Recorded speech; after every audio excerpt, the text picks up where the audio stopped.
had just stepped out of the car around 7 p.m. with a light drizzle falling over Los Angeles. The scent of roasted coffee still hung in the air from the corner cafe.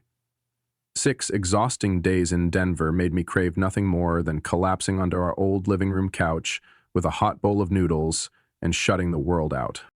I set my suitcase down in front of the pale gray 2-story house where my wife and I had lived for nearly 8 years. The moment I inserted my key into the lock, my hand froze. The lock wasn't the one I had installed. I tried again, twisting harder. It didn't budge. I didn't panic and I didn't curse like in some cheap drama. I just stood there, staring at the familiar door like it had betrayed me. Then came the notification sound. A message from Amanda's number. "Don't bother trying to open it, I've found someone better." I stared at the text. Beneath it was the security camera icon from the app I had installed for her 2 years ago.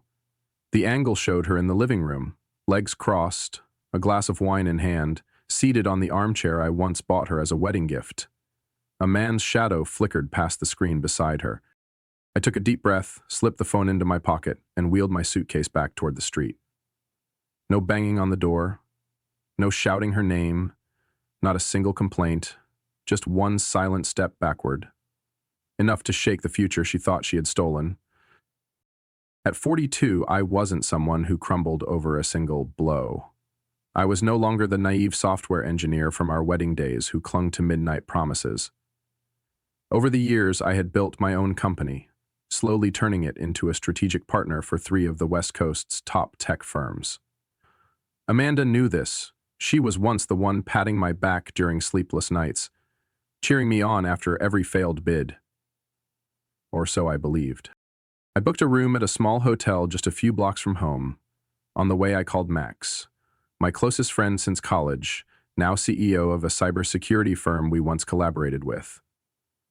I only needed to say one sentence before he paused 3 seconds and responded, "Send me the camera address, I'll know who she's with in 30 minutes. I didn't ask why Max was so sure. 18 years of friendship had taught me some people need only one word to take your side without question. While waiting, I opened my laptop and logged into the shared cloud storage Amanda had never bothered to change the password for. I hadn't planned to dig through anything, but a new folder named Work Backups caught my attention. Inside were dozens of photos taken inside our house. Bedroom, dining table, sofa, along with a man in a gray suit, hand placed on Amanda's lower back. In one shot, they were laughing, heads leaned against each other, right under our wedding photo by the stairs. My phone lit up again. "You're not even angry? I expected you to freak out." I pressed my lips together and typed, "Give it 4 days, then we'll see who really made the wrong choice." After hitting send, I flipped my phone face down, leaned forward, elbows on knees, and looked out the hotel window. The rain kept falling, but my mind had never been clearer. If she thought she could use me as a stepping stone to rise higher, she'd soon realize every rung on that ladder had been built by me, and I could remove them. One by one, silently, precisely, without warning. About 3 weeks earlier, I had sent something off. Amanda said she was constantly working late, preparing for a financial conference in San Jose. She was always ambitious, so overtime wasn't unusual. But this time felt different. Her texts became short and cold, like fulfilling a duty. No more "did you eat today?" or "when are you coming home?" Just "okay, busy," and "call later." One Tuesday night, I FaceTimed her from my hotel. The video came through clear, our living room, soft yellow lighting, our bookshelf in the back. But what caught my eye was a light green pillow on the sofa, something I had never seen. The woven pillow Amanda cherished enough to hand wash weekly was gone. I frowned. "Where's that patterned pillow?" She gave a short laugh, glanced at the screen. I switched it. It felt old, just wanted a little change. Then she shifted the camera angle, dodging the next question I was about to ask. I didn't say more, just nodded and tried to smile. But from that moment, something in me shifted. Amanda had never changed anything in the house without asking. She once debated for 2 weeks over switching tablecloths. Now she swapped out her favorite pillow without hesitation? That wasn't her. I began paying closer attention in every call. Her eyes no longer met mine through the screen. Sometimes she'd glance off frame, like checking if someone was approaching, and then one night I heard laughter. Deep and unmistakably male. Not from the TV. A real voice. I leaned in. "Who's there?" Amanda flinched, caught off guard. "Oh, I'm watching a comedy show on Netflix. That one with the black comedian." I forgot his name. I stayed quiet for a few seconds. "You're watching on the TV?" "Yeah, the living room one. The TV with the sound bar that only activates with the remote I programmed?" She blinked. I knew she remembered I had installed a custom soundbar with a coded remote. That voice couldn't have come from the TV. Still, she nodded awkwardly. "Maybe you're remembering wrong," she muttered, then ended the call, claiming, "A headache." That night, I sat alone in my hotel room, staring at the dark screen after the call. It felt like I'd been shaken awake from a dream I didn't know I was trapped in. Things I once thought were normal, changed decor, short replies, evasive looks, had become signals of something deeper, undeniable. I started logging everything into a private Google Drive. Dates, reactions, off comments, tiny contradictions, each detail documented. I didn't plan to confront her with it. Not yet. I just needed the truth. If someone was playing both sides, I'd be the one holding their cards before they realized they'd been dealt. Days later, something else struck me as odd. Amanda had gone quiet on social media, but she showed up in her best friend's blurry story. A cocktail glass and a man's hand pouring wine. The caption read, "Late night work needs a little reward." I couldn't confirm it was her, but the navy blue limited edition Cartier bracelet gave it away. My gift for our 7th anniversary, the one she proudly showed off at work. I saved the video to Drive and closed my eyes. The pieces started fitting together. Every small detail stitched a picture I never imagined I'd be a part of. When Max called that night, his voice was low after reviewing the camera system. "Jacob, you're not going to like this." I gripped my phone, still staring at the ceiling. His name's Mason, one of her clients at Heritage Capital. He's been in messy legal fights with 3 different women over property disputes. This doesn't look any different. I didn't answer. Just unlocked my phone and logged into our home camera system. Something Amanda forgot I still had access to. Every frame from the past 3 weeks was there, waiting. That night, after Max sent me the pulled footage from our old cloud backup, I sat silently in front of my laptop. No more guessing, no more wondering, everything was in plain sight. In one clip, barely under a minute long, Amanda wore my gray sweater, laughing uncontrollably on the sofa I once assembled by hand our first winter together. Next to her was a man in his mid-30s, dark-handed, confidently relaxed like he just walked out of a Wall Street pitch, his arm wrapped around Amanda's shoulders, whispering something that made her giggle, eyes glowing in a way I once believed was reserved only for me. I paused the video at the clearest frame and took a screenshot. Max texted again. "His name is Mason Lattimore. He's a strategic partner at the investment firm Rookwood Capital. He's been involved in scandals with 2 married women. One was a vice president at a pharmaceutical company, the other a financial advisor at Shoreview Bank. Both lost their jobs due to leaking internal information. He vanished right before the incidents became public." My heart pounded. This wasn't just betrayal. Amanda might be aiding someone who uses women as leverage to infiltrate rival corporations. I couldn't fully believe it yet, but the facts were aligning in a chillingly logical way. I reopened Amanda's investment file, the one she asked me to organize 2 years ago when she started rising into regional management at Brookline Private Wealth. I had created the entire financial management structure for her. From retirement accounts to stock portfolios, everything was stored in the Drive system I set up. Amanda might have been a strong negotiator, but she was never cautious with digital data. I dug deeper into a folder labeled Consulting Records, which used to only contain draft reports. A PDF file popped up with an innocent-looking title, Client Planning, Draft, Mason, L. I opened it, and my eyes froze on the first page. My company's logo, Altair Technologies, printed right at the top. Below were detailed breakdowns of a digital asset restructuring strategy, filled with terms only our R&D team would know. The issue? I'd never shared that information with anyone. But I did briefly mention something to Amanda one evening after a board meeting when she casually asked why I had delayed a blockchain platform merger. I remembered it clearly. She served me food, pretending not to understand but listening closely the whole time.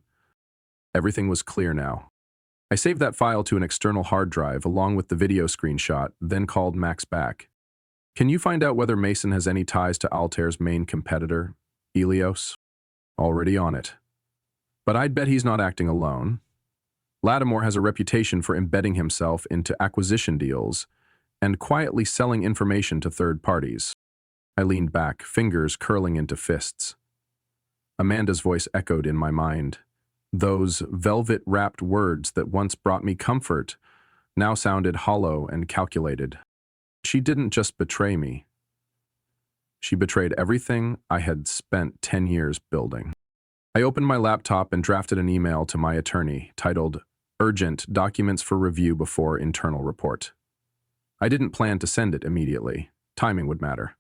Before shutting the lid, I added one more line to my private notes file. April 3rd confirmed Amanda's connection to Mason Lattimore. Image and document evidence proving leaks of Altair's intellectual property. Next objective, audit Amanda's personal fund activity over the past 60 days. I saved the file, closed my laptop, and stared out the hotel window. The blurred streetlights reflected on the glass like a string of code only I could decipher. But I understood. And I wouldn't stop until the woman who once held my heart realized she had gambled her entire life on the most dangerous man she had ever met. The next morning, I sat alone in a roadside cafe, holding a cold espresso.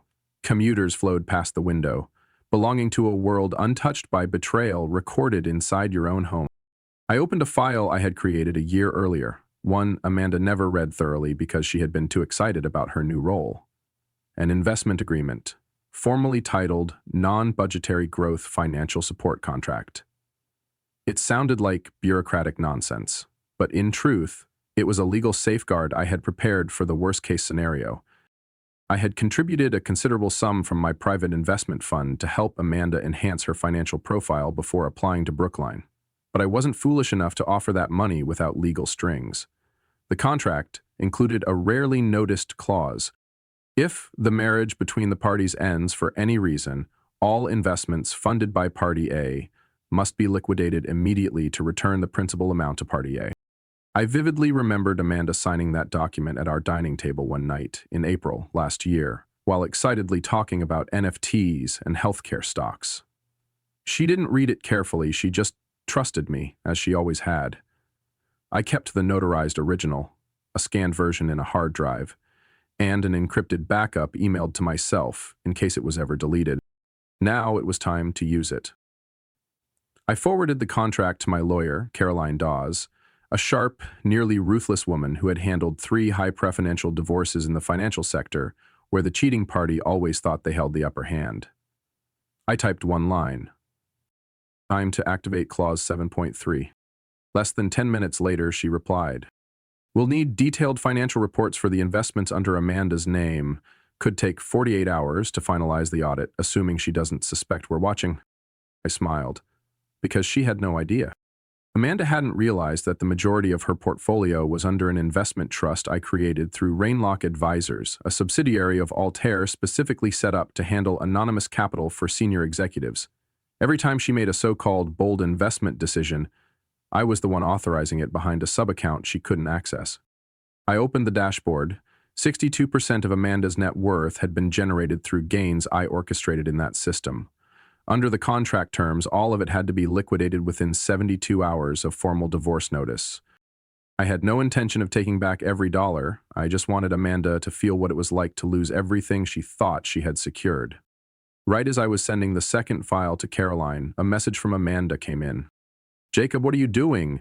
I heard someone accessed my sub-account at Rainlock." I didn't respond. Instead, I sent another file, an updated asset statement along with the authorization documents she had previously signed. A few minutes later, Max called. "I just checked the financial transaction logs. Mason's using Amanda's internal email to pitch a deal to Helios through a broker in Chicago. Looks like he's trying to close before she gets exposed. I nodded. That's fine. Can you do something for me? I name it. Send that asset report to Brookline's internal audit team. Let them figure it out themselves. No need to mention Amanda. Just drop a hint about suspicious transactions involving a new investment partner. Max chuckled. So, we're tipping the first domino? Not yet. Just setting it up right. I leaned back, closed my eyes. My mind had never felt clearer. Not because I was winning, but because I no longer had to defend myself. While reviewing some of the flagged transactions, my phone rang. The caller ID showed Sophia, Amanda's younger sister. I wasn't surprised, but I didn't pick up right away. Sophia and I had been close, especially in the early years when Amanda was building her career. She lived in Sacramento, worked in real estate, and rarely got involved in her sister's affairs. For her to call now, it wasn't random. I answered. Sophia's voice trembled, as though she had finally seen something she could no longer ignore. Jacob, I know my sister did things that are unforgivable, but I didn't expect it to be this serious. I stayed silent, waiting for her to continue.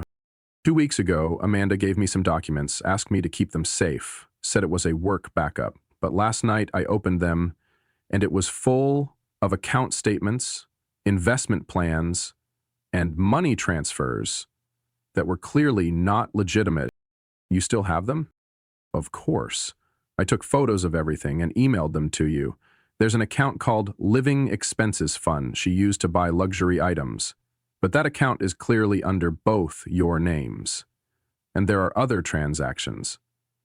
I don't know if you're aware, but Amanda moved more than $120,000 into a personal trust named Estrell. That trust isn't listed in any system I've seen. I didn't respond immediately. Outside the window, the midday sunlight filtered through the trees in the park, casting scattered reflections across the desk. I opened my inbox. Sophia's email was waiting. Attached were 4 photos of the documents, clear, detailed, undeniable. The expense categories stopped me cold.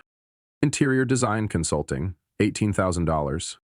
Custom Italian leather sofa, $26,500. Limited edition Richard Mille watch, $74,000. Every purchase was labeled under household upgrades or irregular maintenance costs. The issue? They were charged to a company account. Specifically, the employee welfare fund I had once structured for Brookline when Amanda was promoted to regional director. She had used the loophole I created to bypass internal auditing policies, turning a welfare fund into her personal wallet.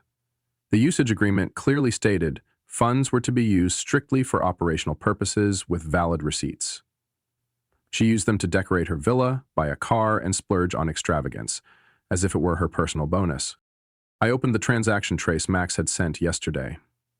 Every charge lined up exactly. Even the VIN number of the new Audi Amanda had registered matched the fund's records. I pulled out the financial trust agreement I signed with Brookline back in 2019, the one that still gave me quiet control over the internal funds via Altair's advisory branch. It included a provision. If funds were misused, it would trigger a third-party investigation. If fraud was confirmed, all assets acquired with the illicit funds would be frozen immediately. I forwarded everything to Caroline, my attorney, with just one line. Begin initiating the asset recovery clause based on misused funds. Less than 15 minutes later, she called back, voice steady and firm. We'll need a declaration confirming your original financial advisory role with Brookline's internal funds. If you can provide that, I'll file a formal request with their audit board. Within 72 hours, they'll have to freeze every linked account. I nodded, even though she couldn't see me. Amanda had been spending money like she owned the system, but she forgot I was the one who built it. She was just borrowing power under the shadow of the man who wrote the rules. As I was about to close my laptop, a new message from Sophia popped up. Jacob, I'm sorry I didn't say something sooner, but she told me if anything blew up, she'd blame everything on you. I couldn't let that happen. I stared at the message for a long while. It's okay, Sophia. If Amanda thought she could push me over the edge, she forgot who laid the foundation of the bridge she's standing on. I chose 7:12 p.m., the exact time Amanda usually had her remote meeting with the Boston branch, to send the first message. The gray Italian sofa looks stunning, but the expense report from last month's Employee Welfare Fund. Less than a minute later, the typing bubble appeared, then disappeared, then reappeared. Finally, the message came. Jacob, what are you talking about? I didn't respond right away. Instead, I forwarded an email titled, Suspicious Transactions, Urgent Internal Review to Brookline's audit team, attaching Sophia's scans and the investment agreement signed by Amanda. In the body, I didn't mention her name directly, just flagged the accounts and assets tied to her department. Trust me, that was enough to get them digging. The phone kept buzzing. Amanda was calling. I let it ring. After 3 missed calls, she switched to text. I don't know what you're doing, but don't bring personal stuff into work. I typed back, no punctuation, no emotion. Which work? Helping Helios using internal data from Altair. A long pause followed. Then, where did you hear that? Mason was just a temporary collaborator. You're overreacting. Mason has been sued by 3 companies for exploiting relationships to access proprietary information. 2 women were fired, 1 lost her professional license. And him? He vanished before the lawsuits were even filed. I attached the document Max sent that morning, a summary of Mason Lattimore's lawsuits, including a letter detailing how he manipulated women in sensitive roles to obtain confidential data, then disappeared to avoid liability. No reply. Silence for over 10 minutes. Enough time for me to send a second email, this time to the chairman of Brookline's board. Subject line, Early Warning, Financial Misconduct Risk in Southwest Division. I didn't accuse anyone, I simply listed discrepancies, over-budget purchases, and signs of company funds being used for personal purposes. I highlighted how the timing of those expenses overlapped with Mason Lattimore's meetings. He's now under investigation for illegal data access during 2 merger deals in San Diego. I hit send, then returned to the phone screen. Amanda finally responded, Jacob, what do you want? Money? A reputation? I don't understand why you're doing this. I'm just returning the ball to the right court. You chose to play this game, don't expect the rules to protect the one breaking them. I closed the phone, not waiting for more. Her silence didn't unsettle me anymore. It confirmed everything. She knew what was coming. She had felt the cold behind what seemed like simple words. That night, Max arrived at the hotel with a USB drive. He sat down, placed it on the table like it was a ticking bomb. You're not going to believe this. He recorded everything. I looked at him without a word. Max plugged the USB into my laptop. The folder contained 3 video files, each nearly 30 minutes long. One of them showed Amanda and Mason seated across from each other in her office just 8 days earlier, discussing how to hand off Altair's Q2 report to Helios's strategy team without raising flags. They laughed, clinked wine glasses, and chatted about buying property in Napa using money from a so-called system enhancement bonus. I closed the laptop. Thanks, I said. Max just shrugged. What are you planning to do with it? Not sending it yet, but the right person will see it at the right time. I grabbed my phone and sent Amanda one last message before going to sleep. Brookline's board is holding an emergency meeting tomorrow morning. Better prep your presentation carefully, especially about that $19,000 dining table you bought with no receipt. No emojis, no bold text, just a quiet reminder, but enough to keep her up all night. Because if there's anything someone like Amanda fears more than betrayal, it's being exposed in the very place she thought was untouchable. The emergency meeting was called for 8:30 a.m., held in the 13th floor conference room at Brookline's San Francisco headquarters. Although I was no longer on their payroll, I showed up under an official invitation from the chairman of the board, Mr. Raymond Lee, the same man who signed the strategic partnership memo with me and Altair Technologies 5 years ago. Amanda walked in 3 minutes after I did. She wore a dark navy blazer, hair pulled back tightly, holding her usual notepad. But her eyes had lost that confident spark. She saw me, froze for a second, then quickly regained that forced calm she wore when things slipped out of her control. Raymond stood up, opened with the usual formalities, then shifted straight to the main topic. A risk assessment related to internal spending within the regional management division. The way he phrased it made it sound routine, but anyone paying attention knew this was the opening move of a full purge. When it came time for the strategic shareholder segment, Mr. Lee paused, then turned toward me. We now invite the representative of Class C shareholders to speak. Several people looked confused. Class C shareholders are special tier investors, often anonymous to avoid market disruption. Each has voting power equivalent to 3 regular shareholders. I stood and walked to the podium. To the members of the board, I confirm I am the Class C representative direct owner of 12% of Brookline's total current equity. The room went silent. Amanda froze, eyes wide in disbelief. A financial director in the front row dropped his pen. Raymond remained neutral, but his hand tightened slightly around his folder. I placed a legal binder gently on the center of the table.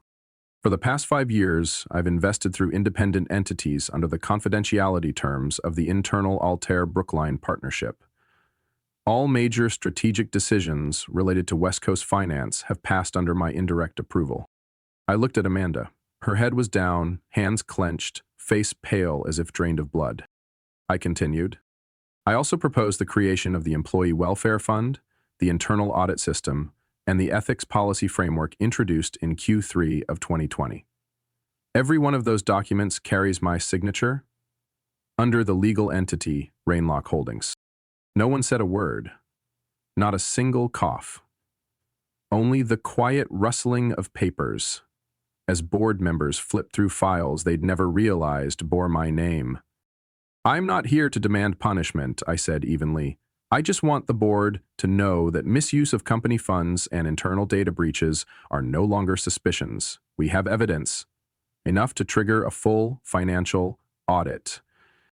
Raymond nodded, then announced, the board will hold a separate hearing after this session. In the meantime, access to all regional division funds will be suspended. Any assets resulting from questionable transactions will be temporarily frozen for investigation. I looked at Amanda for a few more seconds, but she never raised her head. The woman who once sat confidently at the top, thinking she ran the boardroom, now sat in silence. Faced with an irreversible truth, the man she betrayed had been the one holding her career's fate for the past 5 years. I left the room before the meeting adjourned. As I passed by Amanda, I said only one thing, just loud enough for her to hear. I didn't destroy your career. You signed the sentence yourself when you thought I was just an outsider. The door closed behind me. I stepped into the hallway where morning light streamed through floor-to-ceiling windows, casting reflections on the bronze Brookline crest mounted on the wall. A symbol I once protected, now bearing witness to the downfall of someone who thought she owned it. Most people think I launched my counterattack after discovering Amanda's betrayal. The truth is, it started much earlier. 3 months ago, when we were still under the same roof, I noticed something clear. Amanda wasn't just distant. Her expression changed every time I talked about the company. Instinct told me to be careful. I began testing things. Over dinner one night, I shared that Altair was considering acquiring a small medical data startup called Medtronic Fusion. The story was fake, but Amanda immediately responded with, if that goes through, would Helios stock take a hit? I didn't answer, but from that moment I started building a false information network, carefully designed and controlled by me. I floated plans about expanding into Northern Europe, mentioned a pilot with an outside AI finance firm. Every piece crafted like a sweet trap, tempting enough for Amanda, or whoever was behind her, to take the bait. I even loaded fake prototypes onto my personal laptop, the one Amanda frequently used to check our shared investment schedule. She thought I didn't know when she accessed the hidden folder, but I had installed tracking software 6 months prior. Every file copied, every email sent, I had a full log. The climax was a retreat in Palm Springs. I told Amanda that Altair had signed a memorandum with Green Nova, a well-known renewable energy company negotiating with Helios. I printed a fake agreement, stamped and signed, and left it on my desk. 3 days later, Max reported that Mason Lattimore had submitted a new investment trend analysis to Helios's strategy team. Its content matched 90% of what I had planted. The truth was undeniable. I kept pushing. Everything Amanda and Mason were chasing, a lucrative merger between Altair and a firm I'd never named, was fiction. I wanted them fully convinced, to dive in deeper, to believe they were holding a golden opportunity. Each time Amanda smirked behind my back, I took notes. Each Mason appearance in internal briefings, I tagged time, location, and people present. All of it stored, categorized, encrypted. By the time I entered that boardroom, my dossier was thicker than all of Brookline's annual reports combined. Sophia accidentally became someone who helped strengthen the case. She sent me a series of emails that Amanda had forwarded for safekeeping. One of them included Amanda writing, "Jacob thinks he's still in control, but he has no idea Mason and I laid out the plan 2 months ago." That line was attached to an Excel file titled Post-Merger Share Allocation. When I forwarded that spreadsheet to Caroline, she said one thing: "The verdict's ready. Now we just wait for the right moment to deliver it." I didn't announce anything right away. I wanted Amanda to feel each crack forming beneath her. Every audit email left unanswered. Every call from HR asking about missing receipts.